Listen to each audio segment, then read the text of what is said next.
जो पहले पहुंचे उनकी जिम्मेदारी थी, कोई भी होता, चाहे फायर ब्रिगेड, पुलिस, जो भी पहुंचा।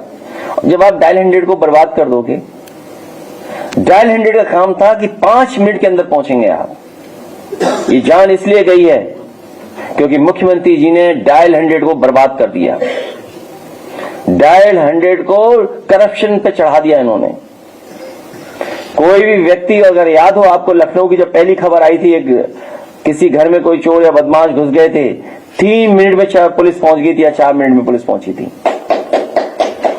ये डायल 100 इसलिए बनाया था कि रिस्पांस सिस्टम सबसे फास्ट हो, और जो डायल 100 में पुलिस कर्मचारी थे वो बहानाबाजी ना कर सके किसी काम को लेकर के, इसलिए एक एसओपी और किताब बनाकर उनकी जेब में रख दी थी कि किसी काम को लेकर के बहाना ना करेंगे, ये काम मेरा नहीं है, ये डूबते हुए को बचाना मेरा काम नहीं है, या कोई हमारे मेडिकल सपोर्ट देना है तो ये काम हमारा नहीं है। तो एक एसओपी बना करके रखी थी उनकी जेब में। इस सरकार ने सबसे ज्यादा बर्बाद किया। अगर उस इंजीनियर की जान गई है तो मुख्यमंत्री और सरकार की वजह से, जिन्होंने डायल 100 को बर्बाद कर दिया।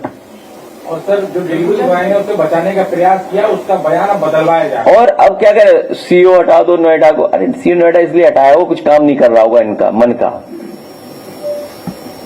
हटाना था, पुलिस हटानी थी, जिसकी जिम्मेदारी सबसे पहले थी। पुलिस कैसे हटा लोगे आप? पुलिस कैसे हटा लोगे आप? किसी बड़े अधिकारी को हटा सकते हैं? सीडीएम साहब को भी हटा दिया गया बात। अरे मैं क्या कह रहा हूं तुम्हें, पुलिस के सबसे बड़े अधिकारी को हटा सकते हो क्या नोएडा से आप? डीएम को हटा पाओगे आप? अगर डीएम को हटा दोगे तो वोटर लिस्ट ठीक नहीं होगी, गड़बड़ हो जाएगी फिर तो, जो भी कुछ हो। ये आप नहीं समझते बात को क्या? सबसे पहले बड़े अधिकारी को हटाना चाहिए था पुलिस, जिसकी वजह से जान गई है।